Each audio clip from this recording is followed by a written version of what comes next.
G'day everyone, I'm Ebony Bennett, Deputy Director at the Australia Institute, and welcome to our fortnightly poll position where we dive into the latest Guardian Essential poll results and talk about the week in politics. I'd like to begin by acknowledging that Canberra is Ngunnawal and Ngambri country and pay my respects to elders past and present, and acknowledge that sovereignty was never ceded and this always was and always will be Aboriginal land.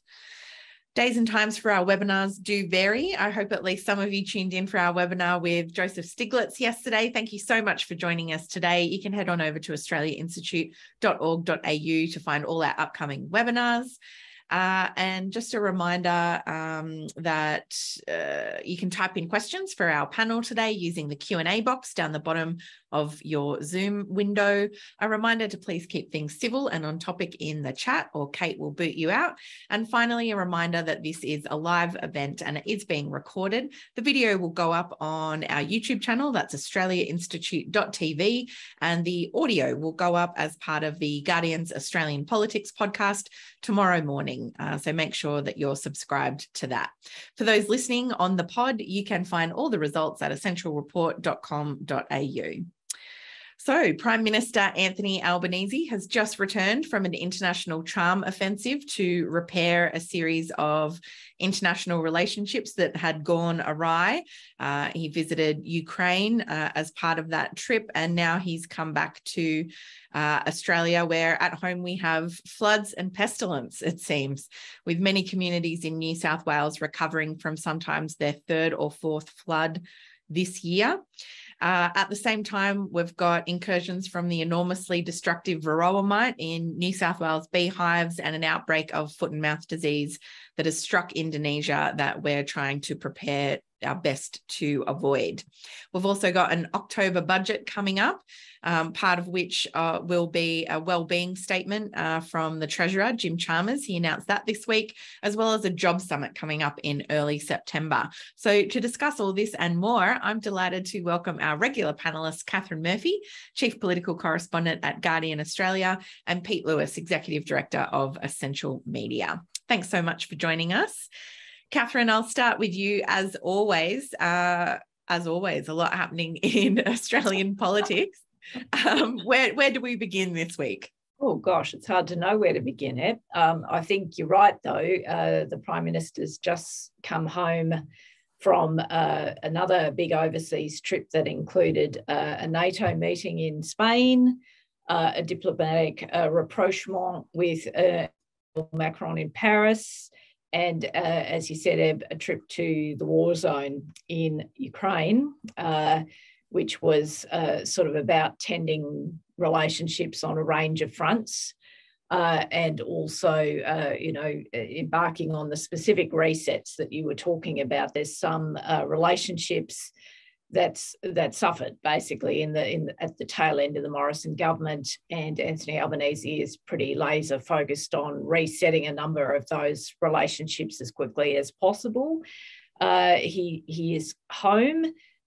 He's done various domestic things, including giving a speech to the Sydney Energy Forum in Sydney today, which is all about, building coalitions, building consensus, building alliances around climate action in the Indo-Pacific. And a major theme of the speech was, we know all about climate change in the Indo-Pacific because we live on the front line, going back to Eb's point that we've had some communities in Australia now having their third major flood event of this year. We no longer have to speculate about climate change being something that's off in the future. We are, in fact, living through it now. And that's the message the Prime Minister's sort of been starting to stitch through his rhetoric ahead of the parliamentary sitting, the opening of the 47th Parliament in just a couple of weeks' time. So in between now and then, the Prime Minister will go tomorrow to the Pacific Islands Forum, where again, climate change will be one of the many issues under discussion by Pacific leaders. We've still got this amazing sort of geostrategic competition in the region. So China is sort of a backing vocal to everything that Australia is doing at this point in time, including the trip to the other hemisphere by the Prime Minister.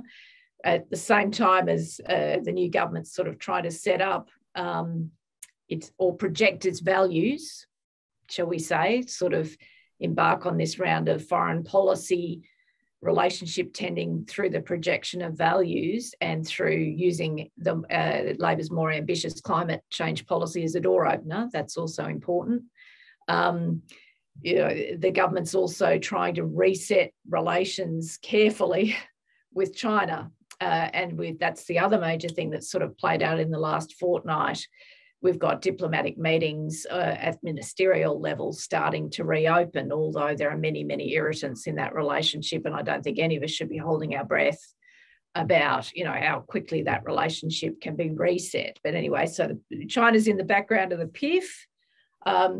And then in terms of the whole climate message, which I've sort of been focusing on in the summary of the last couple of weeks, that's important looking into the opening of the 47th Parliament, because Chris Bowen will bring forward legislation in the opening couple of weeks of the new Parliament. One piece of legislation giving effect to Labor's 43% emissions reduction target by 2030, and another adjustment to legislation, which is part of measures to try and bring down the sticker price of electric vehicles, which is the beginning of an EV or a transport emissions reduction strategy. So we've sort of got all these interesting pieces on our chessboard, that are sort of all kind of moving around to sort of reset the debate in Australia on a couple of key questions. And the Prime Minister at the moment, both in foreign affairs mode and in domestic mode, is trying to project this sense of consensus, this sense that we can rebuild things, we can treat issues seriously if there is collaboration and cooperation. And I think one of the interesting things really about the Prime Minister in domestic mode over the last week or so is the amount of appearances he's done with the New South Wales Premier, Don Perrottet. Obviously, there's been a major event in New South Wales, a major flooding event.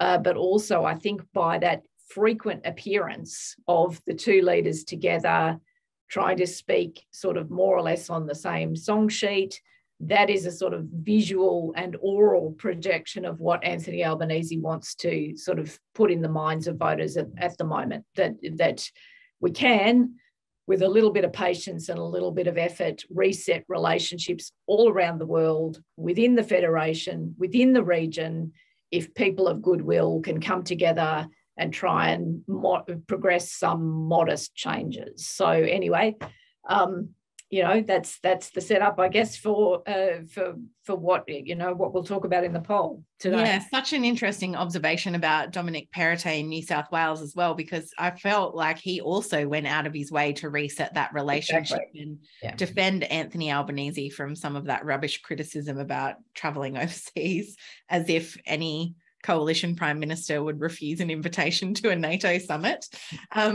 But I just thought it was also really interesting, Katharine, to see climate change essentially, as you said, be Australia's entry ticket to a whole range of international fora, where we used to be, a pariah petrostate with Saudi Arabia and Russia and the like.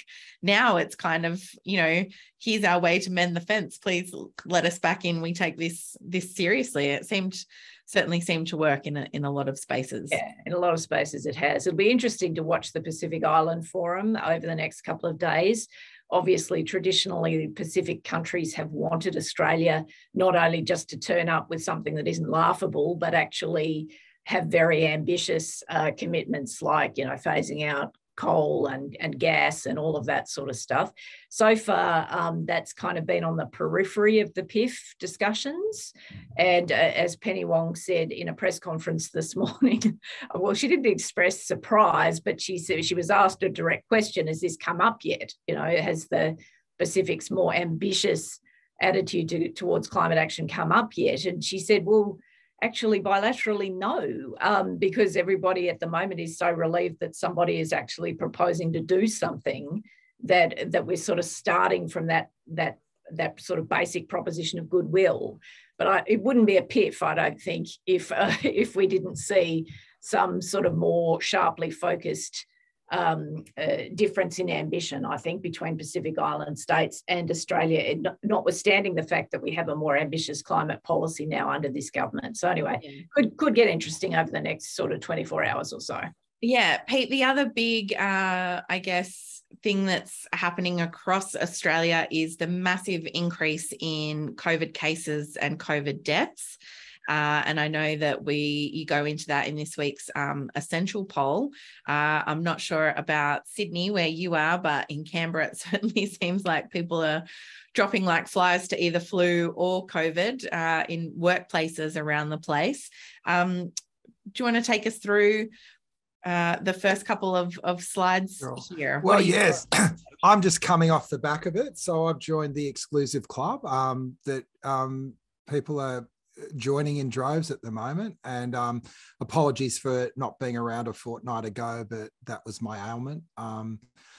I was also out while we tipped over that 10,000 mark, which is one of the, I don't know if that does sort of helped inform the questions I put in the field this week or not, but I thought it was a good time to take stock of where we've been with COVID. So the first couple of slides, though, are really, barometers of national mood, both towards the general direction of Australia and our new leader.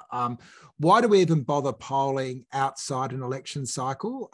Well, I think over the last 3 years, creating some baselines of national consensus around sort of non-voting issues has been really useful. Katharine and I started anchoring our discussions around approval of government's handling of the pandemic at the start of the pandemic, and it created a really compelling series over time. I'm not saying direction of Australia is necessarily the baseline, but it does show there was not an overwhelming, but a significant uptick after the election in the number of people that thought we were starting to head along the right direction. And bear in mind, this isn't a political facing question. And so we've got these numbers in the context of, war, flood and pestilence. So I think it is fair to say that the new government has shifted the mood positively, if not been able to solve all the world's problems, which of course we know is outside the pay grade of any individual government. If we go and have a look at Albanese's approvals, this was so this was the amazing jump. After the election, I'm sure you guys spoke about this last time, but there was a 40% or a 40-point improvement in Albo's net positives. So nothing like a winner, right? So we went from basically being line ball positive negative to, God, how good is this guy? So there's been a little bit of a drop off. I think Katharine did the sums better than I. We've dropped 4 points in approval and increased 6 points in disapproval. So that's a double digits shift. On one telling of history that could be the world's shortest ever honeymoon, although I think it's just a bit of a correction. And I guess the real issue will be how that stabilizes over the next 6 to 12 months. People with memories will realize that the first year of the Kevin Rudd government was 70% approvals and everything was hunky-dory. And it just, what you see is that speaks to the political capital that a new leader brings into the job. Part of the trick of holding on to power is maintaining that capital and drawing it down in slow increments rather than dropping it all at once. And I think in terms of a lot of the decision making and the way that the government is approaching their business, I do think that there is a recognition that the capital is gold and you've got to hold on to it for as long as you can. Hold on to it or spend it, Katharine, the eternal question. Exactly. That is the eternal question. We've seen... We use it wisely. Exactly. But as I said in the intro, we've got the Job Summit coming up. The Prime Minister's been at various announcements of whether that's additional, flood assistance in New South Wales or elsewhere. He's certainly been extremely busy. Are you reading this kind of drop as just, that blip of kind of returning to to normal after that big jump after the election? Yeah, well, obviously, in all things, the trend is our friend. We need to look at how this kind of shakes out over a period of time, not over just 2 polls. But I think that it's sort of interesting, Pete, that sort of drawing that Rudd comparison and Rudd's sort of near stratospheric approval ratings, certainly over the first 12 months of his prime ministership. I do think it's sort of a bit different this time. I clearly remember when the government changed in 2007, and this was, of course, before the global financial crisis, which was the event that reset global politics, from a sort of a period of, we're all going to be fine, to a period of sort of real populism in politics. We had Brexit as a consequence of it. We had the rise of Donald Trump as a consequence of it. The GFC really reset politics everywhere, all around the world, even in Australia, even though we avoided the recession. There's also been a reset here. And so it's sort of like, I remember that hope that accompanied the election of Kevin Rudd and that capital that he maintained over the first 12 months. It's sort of like, I don't know, it feels like, I'm sort of trying to think of the right analogy. It sort of feels like a more innocent time, oddly. I also think there was a sense that and stay with me this, I reckon he burnt a lot of capital to maintain his capital. Like everything was fast for gratification to keep things up. I remember particularly the whole heroic takeover of the health system was going to be Kevin saving us all. And so in a way, there was really high approval because the surface looked great, but there wasn't a strong superstructure underneath it. So I don't know if we can think about an economic analogy for that in terms of maintaining your capital, but it just feels like you don't keep it there for the sake of it. You've got to use it.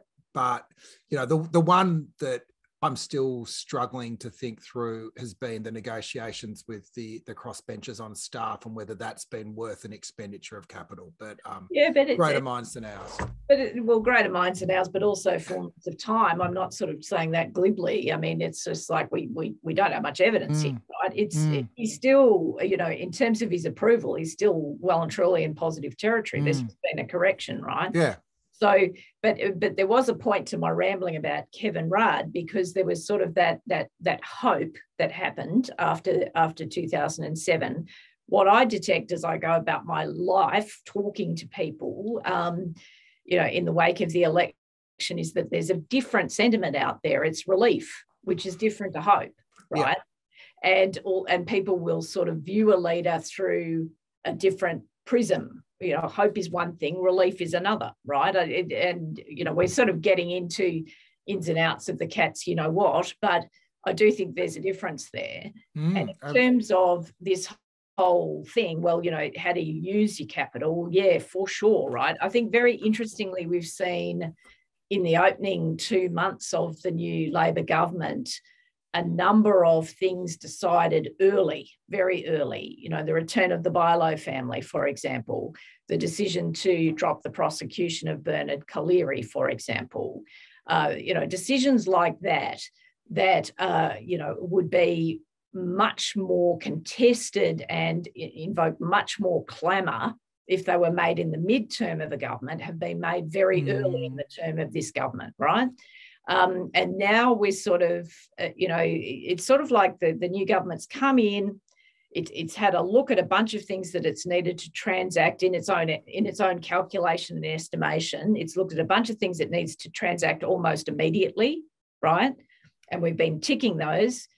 Went through all of them in the preamble in terms of, resetting global affairs, resetting the region, getting the climate message out there, doing these things that progressive people will absolutely love, but middle Australia may love them less, right? So get all that out the door. Then we're going to be heading into this period of government as attrition, because that's what government is now, right? So so now the Prime Minister is trying to sort of move into this period of consensus building, sort of dialing down the clamour, dialing down the contention, looking for common ground, because I think the Prime Minister, I mean, I do think that's Anthony Albanese's instincts as a politician. I don't think this is all just calculation. I think that's genuinely how this guy rolls. But also, I think it's a bit of a different phase. Do you remember when Tony Abbott came in and he said he wanted to get politics off the front page, right? You know, he didn't actually want to get politics. Morrison said the same thing. Well, they want to disagree. They all want to do it. They all want to do it. Right? But can I take your thing a little bit further? I reckon, to quote our great friends at Honest Government Ads, they've actually got rid of some of the errant shit fuckery of the government and got it, like, you know, dropping the prosecution against Collaery, getting the family back to Boolean. And it just strikes me, there, in terms of that relief, the best feeling in the world when you're being sick is not being sick at all. And like, it's that the relief is actually about just going back to a normal where you're not feeling totally rubbish. And I wonder if this is the political equivalent of that. We've had this pretty toxic government really for 9 years with a bit of, like, I'll give Malcolm some credit. He didn't really run the show, but the Abbott and Morrisons were pretty toxic regimes.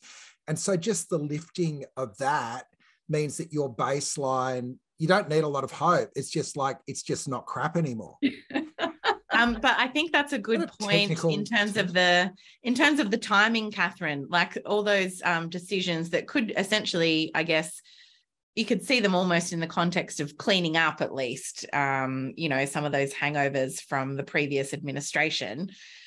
In terms of the timing, as you said, being much more difficult later, it seems very politically smart to get those out of the way in this honeymoon period before any of those other things, you know, that might drag a government down later on have taken hold. So, yeah, certainly interesting to look at the timing from that perspective. We'll come back now to the slides and to the next one on COVID deaths. So this kind of speaks to what I think is going to be the main complication of this government. So they're not doing the toxic things the previous government, but the challenge they've got is we are living through a once in a century pandemic and it ain't over, as I learnt the other week. And I threw a number of questions in the field, and largely they were replicating questions we've asked previously, because if you take your mind back a year and 2 years, pandemic was all we were talking about. We all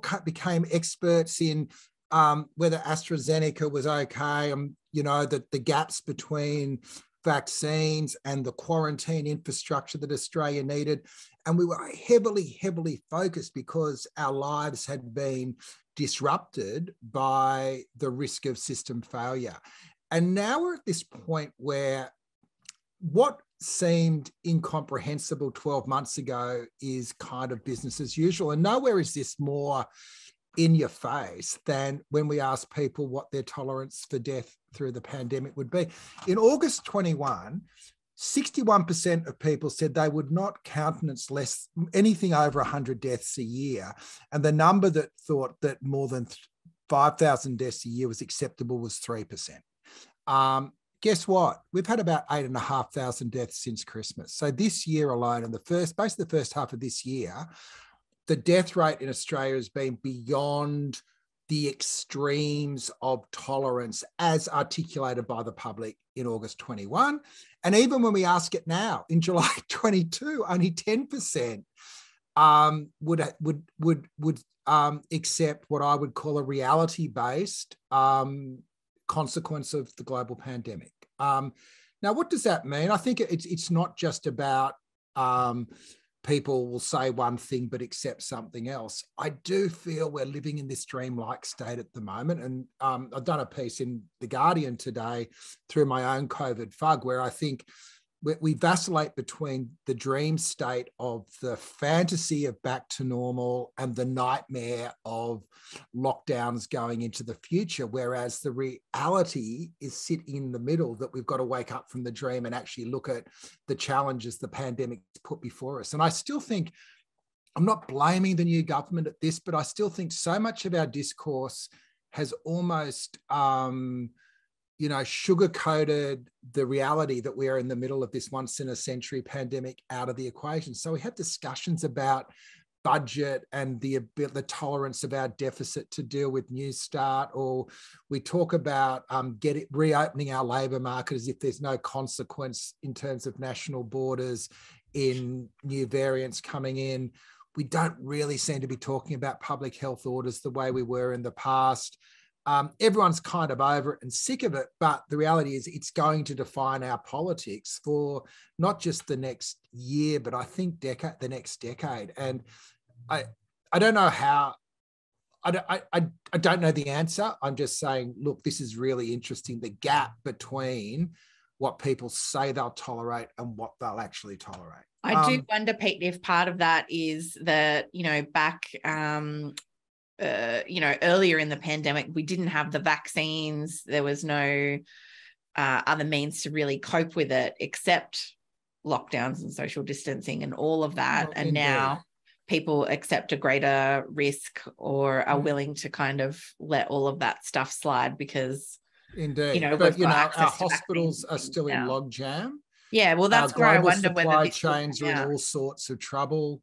Global energy pipe, and there are flow-on consequences as well, of course, and that disruption, and then what's happening in the Ukraine, what happened Katharine, in the States. I do wonder if, Pete's got a point there that the way it's going to express itself is really in people can't access elective surgery because hospitals are overrun again.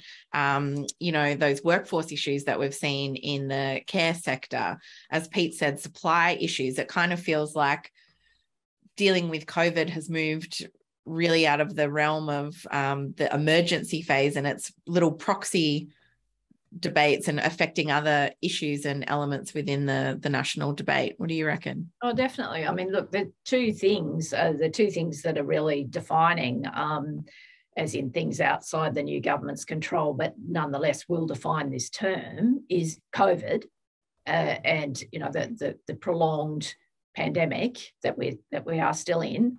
And also cost of living, inflation, rising interest rates.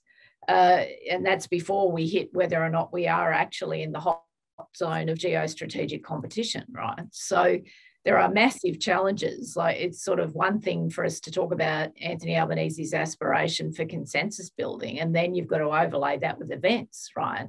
There are genuinely... people in policy sort of wonk circles talk about wicked problems, right? Well, there's no shortage of wicked problems that the government's kind of got to nut its way through. And in terms of if we keep going on the slides, or as we do, there is that point that Pete was sort of trying to explicate there. I think of we're in a different headspace about it, but not consistently so. Right?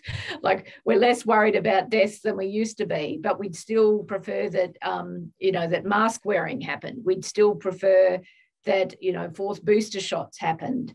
There's sort of still that kind of overhang of public health that there's support for in the community, but there's also support at around about the same level for treating COVID as a cold, right?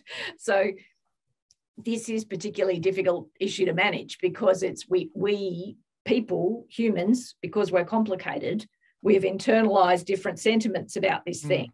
We want it to be over, we want it to be nothing, but we understand it is something, but we hope it's not really terribly something. And then how that all filters through the political... And we don't want people to die, but we're not prepared to do what it will take for them not to die. Yeah. The other thing that I thought was interesting in these findings, Katharine, and this slide in particular, was, you remember in the depths of the pandemic, it was like huge consensus on issues, whereas there's just like this 25 to 35% now of don't knows on pretty basic propositions. Yeah. So, we got majority support for a fourth booster, but only just. Masks, and then the same people who say they won't tolerate deaths a majority of them say we just need to get on as if it's another form of flu. I guess people die from the flu as well, but it's like we're all muddled headed, which is kind of how I felt coming out of COVID anyway. So, you know, maybe it's the... Well, I wonder too if it's that cognitive dissonance that we saw. You know, we looked on in horror at the United States and the huge number of deaths that they had there, and how can they tolerate that? But here it's beyond the limits of tolerance for what people say they will accept, and yet it doesn't appear. Yeah, well, it's happening anyway. Exactly, the huge issue that you would expect. Yeah. Pete, the next one on Australia's response compared to other countries. Yes. Yeah, we think we've done okay. Like, I think better, worse. I'm sorry about the two blues. That does confuse it a bit, but yeah, thank God, better than the US and India, UK, China. New Zealand still hangs out there as somewhere we'd rather be. I'm not quite sure why we put in Sweden, but the Swedes always win, don't they? Anything well, the Scandinavian. Because the Swedes were sort of really bad in terms of deaths. That's right. Yeah, they would let it rip. Yeah. Thank you. Yeah. I don't know. Like, again, it's kind of that sense of ennui. And Pete, this last one on the Australian diet, why'd you chuck that one in there? Oh, I don't know. Somebody in my show's a vegetarian or something. But there's nothing wrong with vegetarians. Just no, I just love the flexitarian. That feels like a swing voter. I'll sometimes eat a vegetable. A pescatarian, Richard Dennis, our chief economist, calls them fish and hypocrites. Guilty. But that's interesting. You know, there's a big chunk there of people trying to limit their meat consumption and other things, and for a variety of reasons as well, I guess. And more for personal health and cost than the traditional ethical reasons as well, which is interesting. Perhaps I don't know, something for us all to chew over. There you go. Thank you, Pete. And there's a lot better options available now for a plant-based diet than there used to be, which I guess means people are flexing out a bit. We're going to go very shortly to questions from the audience. Thank you so much. I can see a bunch in here. Katharine, the first one for you is from Linda Tulberg. She's asking, will the integrity push extend to restructuring the AAT, the Administrative Appeals Tribunal? We have spoken about this in the past, and I believe a review has been announced based on in part some of the concerns that the Australia Institute raised with cronyism in political appointments there. But are we seeing, I guess there's a really big push that goes beyond an ICAC for other measures to ensure integrity, Katharine? Yeah. I think integrity is is part of the plan, part of the government's plan, in the sense of it's a kind of adjunct to we've got stuff in common. We can collaborate. We can refresh faith in institutions on a range of fronts, right? I think it's sort of part of the sort of tool bag, both rhetorically and practically. In terms of the AAT, yes. Well, look, the Labor was obviously very critical about the number of appointments to the AAT of basically coalition fellow travellers, really, and people who didn't necessarily have law degrees. But, why would you need one of those? So on this body. So, and then post-election, we've had a report, I think it was it must have been Senate report because of Kim Carr. Kim Carr, an outgoing Labor senator, sort of threw a bit of a bomb into the mix by saying, well, let's just get rid of the thing. Let's just abolish it and do something else. There would be all kinds of practical implications from that. I don't know whether or not the government would then have to pay out the contracts of everybody that was appointed for 5-year terms. There'd be all kinds of practical things that would have to be worked through. And I think the Attorney General is sort of signalling more in the reform space than in the blow it up space. But again, we're not really sure what's happening, apart from the fact that obviously Labor has had a view that the appointments to this body have been unbalanced for quite a long period of time. they do want to correct that in some shape or form. I'm sure there would be ways of correcting that, but there's sort of nuclear ways of correcting that, and then there's incremental ways of correcting that. And I don't think we have enough information just at the moment to make an informed judgment about whether it's nuclear or incremental. Yeah. But as you said, huge issues there with, the appointment of political appointees really escalated in the last years of the Morrison government. It was up to, I think, 40% at one point were political appointments. And for people unfamiliar, the Administrative Appeals Tribunal is essentially where you go if you've got some kind of beef with the government that you haven't been able to resolve, whether that's with your NDIS payments or, anything else. If it's a government decision that you need to be reviewed, it's kind of your final last point. So it is very important for a lot of people to get to seek justice and redress if they feel a poor decision has been made. The next question that I've got is around emissions reductions targets. Trevor Blaney says, can the panel make a comment on the various targets afoot? Labor, the Independents and Greens. They're not interested in the LNP's target. And the question goes to pragmatism and whether the Greens and Independents are likely to provide support for the Labor target in the Senate. Katharine, this is going to be almost first up in the first sitting of Parliament. Yeah, well and truly first up in the first sitting of Parliament. And it's look, my gut tells me that that pragmatism will probably be where we end up. But I think we've got a way to go before we can be confident about that. Just in terms of addressing the question, just sort of, just explaining to people who haven't followed this, obviously the new Labor government has a 2030 emissions reduction target of 43%. That is the target that they are proposing to legislate in the Parliament. I think they don't absolutely need legislation in order to do it. They can do it via other means, but they want to legislate it, basically to sort of set a framework to, to sort of, send that signal that that's where we're going. Now there are, as the questioner implied, obviously there's a range of targets amongst representatives in the Parliament at the moment. There's the coalition, despite losing, 10 seats to climate change, with climate being a major focus in them. Peter Dutton has said, no, we're not going to support the legislation of 43%. And Katharine, just while we're on that, because I think that's really interesting. If you look at past elections where the coalition got up, there was a huge pressure on Labor to pass tax cuts and other things because of the mandate of the new government, and the people have spoken and they endorsed, no action on climate or tax cuts or whatever.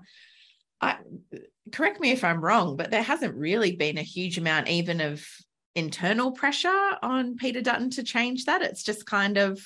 Well, I think there has been some pressure, Ed, but I think part of the reason why there hasn't been more pressure is that a great big hunk of the moderate wing was actually routed in this election. They're not there anymore to make the argument. Well, no. I think there is pressure in the opposition on two fronts. One, that Dutton has basically decreed this as a captain's call. So there was no actual substantive discussion before Peter Dutton resolved that would be the position. So some people are unhappy about it on those grounds. There are certainly people around who have signalled, Andrew Bragg, Bridget Archer, some others, right, that, if we like the cut of Labor's jib in terms of this legislation, we may actually cross the floor and support it. Interesting. So we'll see how that pans out once the legislation hits Parliament, although, I mean, there has been a catastrophic blow, obviously, to the moderate wing of the Liberal Party.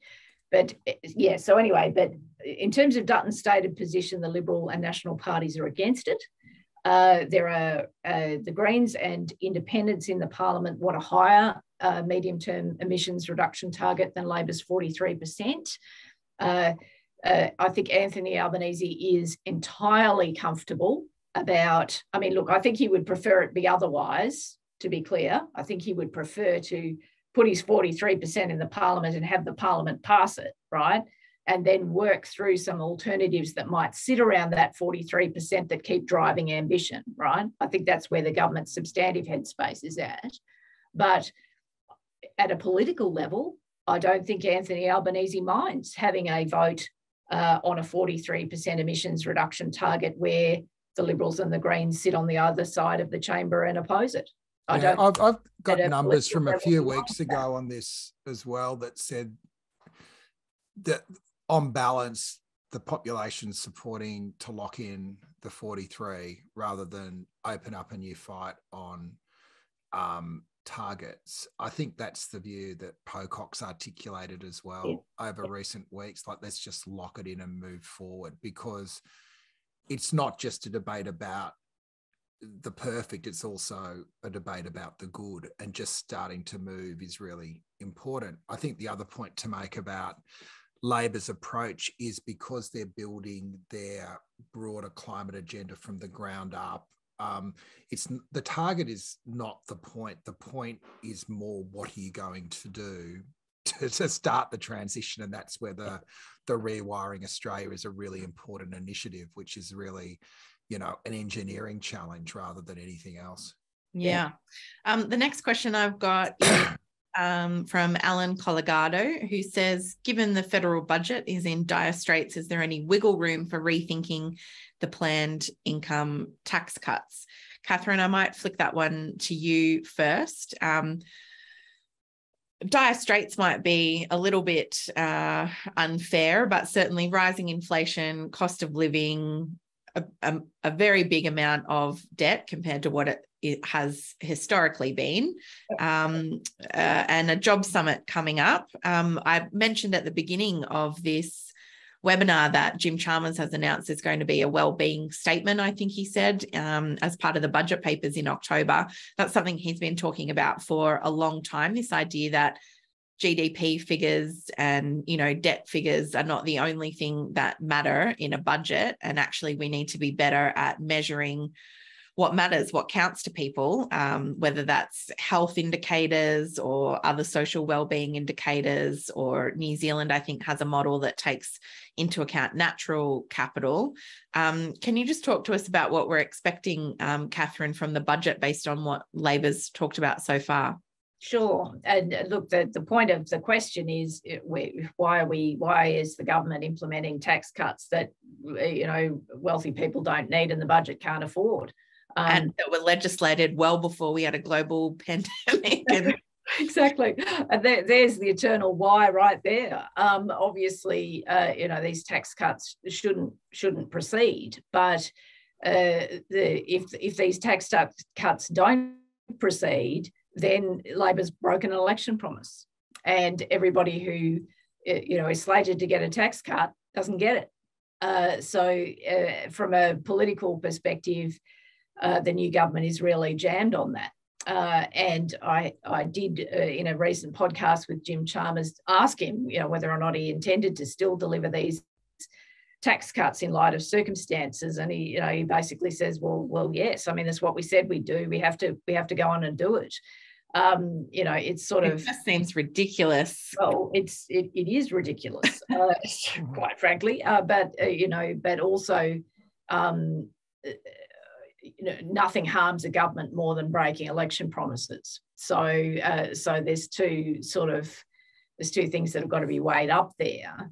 But in general, the other one I can't still wrap my head around there, as somebody who just filled up their small car the other day and paid $100 to fill up her small car. It's just that the fuel excise holiday is going to end in September. I think politically that's an incredibly hard decision for the government to make, even though that's been well telegraphed. But, you know, to the broader sort of budget questions, you're absolutely right. I think there's sort of some interesting trends going on with budgeting per se with this new government. One is the sort of wellbeing index, which does contextualise budgets in a broader perspective.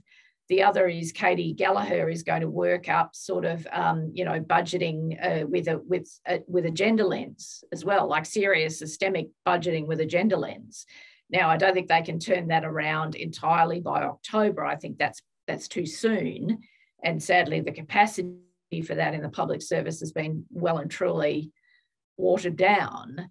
But that's, as well as the wellbeing index, that the sort of, gender specific budgeting analysis, I think, is actually really important. And so I think they're going to try and basically bring that up to speed between the October statement and the May statement. So, look, I mean, obviously, generally, I'm just speaking very generally here, inflation improves budgets.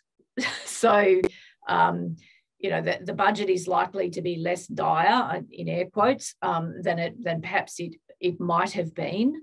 And perhaps that gives the government a little bit of room to move, but they're not acting at the moment like a government with a lot of room to move.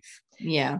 And there's the difficulty that there's a proportion of people in the community that will have voted Labor or voted Independent in this election because they just literally couldn't stand the side of Scott Morrison anymore. Labor doesn't want to send those people hurtling back to the coalition either. So, there's a bunch of calculations to be made over the next few months, substantive, political, national interest, dare we say, lots and lots of calculations there. But this kind of goes back to my comment on the dreamlike nature of our political discourse at the moment. Like, how can you even discuss the budget when it's been blown up to such an extent that, it's not even a thing that can be contemplated, the size of the deficit. So I think part of the strategy of broadening out your criteria for what a good economy looks like is just actually moving beyond that number that you can't conquer and start saying, well, what good can we do? Which is where the sort of ideas around building in wellbeing measures probably make sense. Now, should the government walk away from the tax cuts for high incomes? Like that, I think there is a scenario where if you decided that was going to be a hill to die on, you could build a consensus to defend that decision. But I think it is still just a drop in the ocean in terms of the bigger budget challenge. That is it worth that effort? Not sure I'd characterize them as a drop in the ocean at $180 billion, kind of a calculation for the cost of them. But I see your point. Size now, Yeah, I see your point. Also, if Katie Gallagher were to run the gender lens over the tax cuts, I think they go about 2 to 1 to blokes compared to women. But yeah, the wellbeing budget, as I said, an idea that Jim Chalmers has raised before. And if anyone is interested in our webinar yesterday, where we talked to Nobel laureate economist Joseph Stiglitz, that's an idea that he has championed in the past and wrote a book about. He talked a little bit about that. You can find that on our YouTube channel. We've got here a couple of other questions to get through. A couple here, Katharine, on the difference between, I guess, the divergence between managing COVID from a political level compared to, the cases going through the roof and those impacts that we were talking about that people are, very much beginning to notice. Do you think that's going to be resolved anytime soon, Katharine? Well, I think it's... The problem is that it is a bit hard to resolve it. Look, obviously, we could stop the sort of absolute exponential rate of case numbers by imposing lockdowns again. We could do that, but I think the appetite for state governments to do that and the Commonwealth, carrying the big fiscal support associated with that is not where it was 12 months ago. So now we're sort of into pandemic to endemic and management of these issues. I think some things that don't make a lot of sense to me, and that sort of it kind of ties back into the last question about budgets, right, and priorities. you know, like the government's winding down telehealth support, for example. I think the sort of period of free rats, such as it's been, is also coming to an end.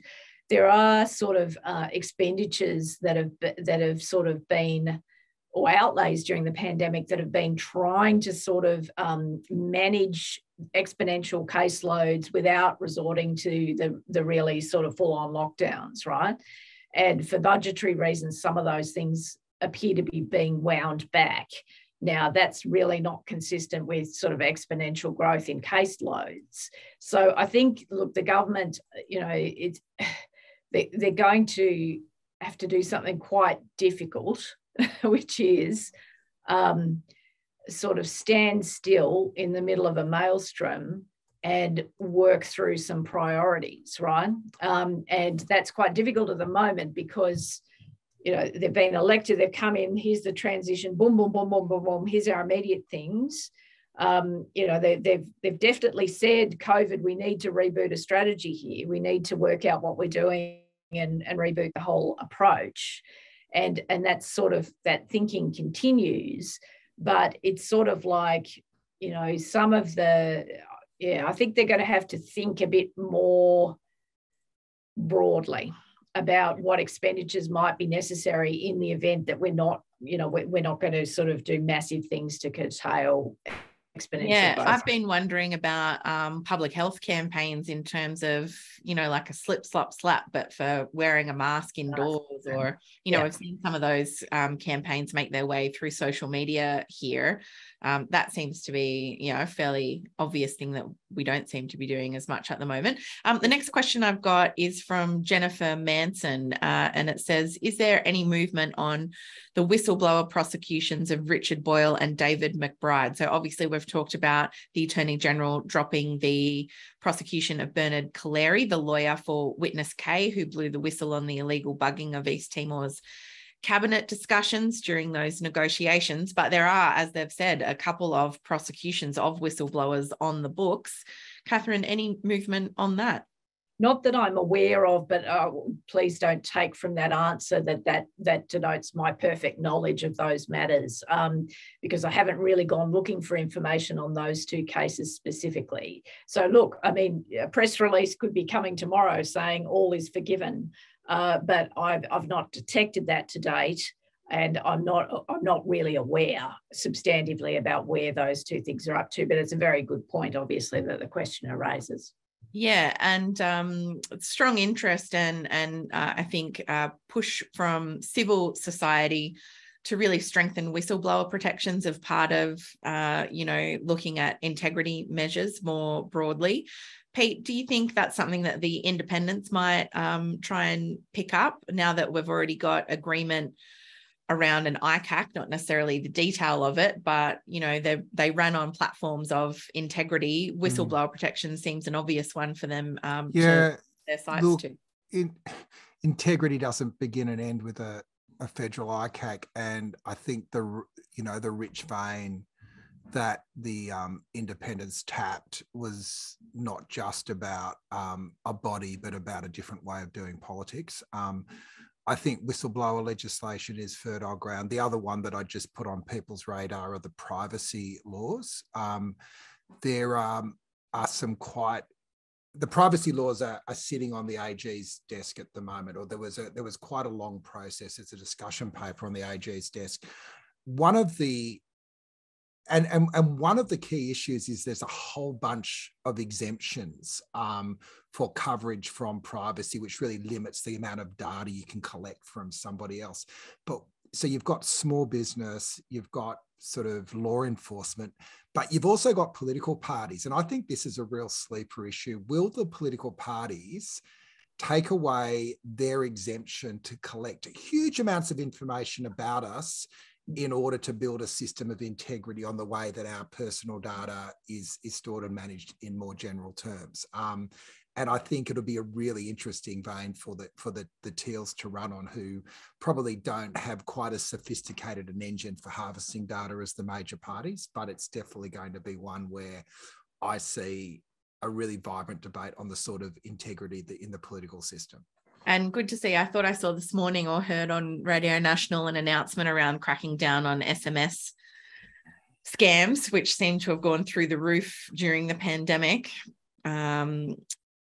I guess linked to data and personal information. Yeah. Well, it's still the Wild West in Australia. We don't even have the basic rudimentaries that are, enjoyed in countries like the under the European Union or, parts of America for that matter.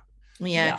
Katharine, I just want to exercise my discretion as host and ask a personal question that I'm interested in around the debate around the Murujuga rock art and the project development of a gas hub there that's really put that at threat for a number of years already, but looking to extend and expand there. One of a number of fossil fuel projects that are slated that are, really directly in conflict with the government's stated climate aims.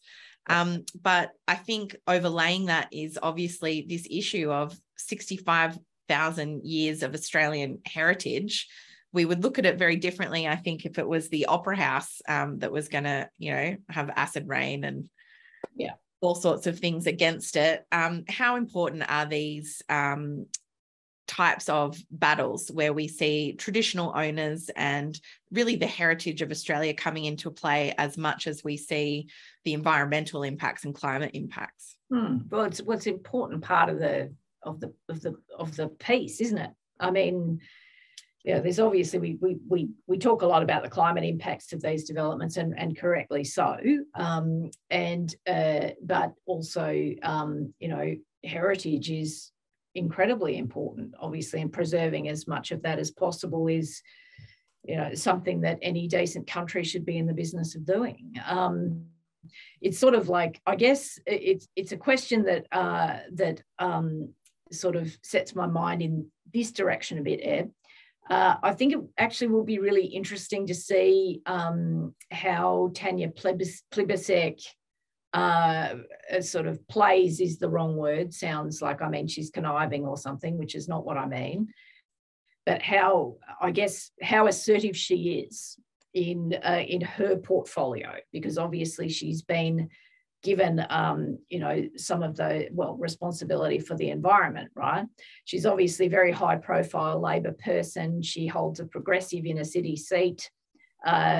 We've had a period, obviously, where there's been a lot of concern amongst civil society that, we've had people occupying space in that portfolio rather than really trying to push protections forward.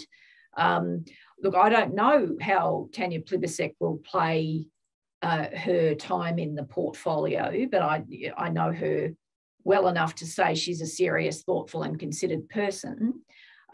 So I just think that's one of the dynamics about the new government that might be really potentially interesting, because there are these, obviously, there is a desire from the Prime Minister down to really genuinely turn a corner here about managing existential risks, be they climate change or environmentally related. And then there's the overlay of our heritage, which again, I think is actually really meaningful to this Prime Minister.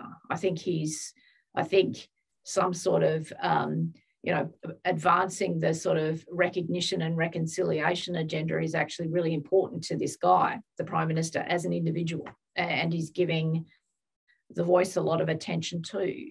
So there's sort of can you see what I'm saying? There's a number of different moving parts there that are, some of them are in sync, some of them contradict each other, and then you've got some really interesting personalities too, who have had the opportunity to return to government after a long period in opposition, and then it's like, what do you do with that time? How do you make that time meaningful? And how does that sit with the broader objectives of the government? So it's a bit of a woolly response, but I don't mean it to be woolly. I'm just saying, watch that space. I don't know why I think that'll be interesting. I just think it'll be interesting. Yeah, and I will say, for anyone who hasn't heard of Murujuga and the Burrup Peninsula, sometimes it's known as the Dampier Archipelago, I would encourage you just to look it up. It should be as well known as the Sydney Opera House or any other number of important items of cultural heritage. It is an amazing collection, the biggest outdoor rock gallery in the world, sometimes it's called. It dates back to before the last ice age, when Tasmania was connected to the mainland.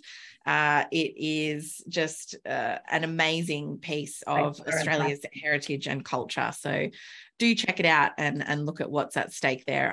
I thoroughly recommend knowing a little bit more about it. It's fabulous. That's all we've got time for. Thank you so much for a wide-ranging discussion today, Pete and Katharine. I feel like we touched on a lot of different areas. And thanks again to everyone who has joined us. We appreciate you coming along. Don't forget to check out the podcast. And oh, that's my alarm going off for something else. Don't forget to check out the podcast at Guardian. All of Katharine's analysis and Pete's opinion are up to date on Guardian Australia relating to the poll results.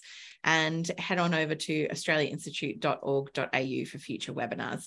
Stay safe out there, everyone. Mask up if you can, and we will see you in a fortnight. Thanks very much. Bye.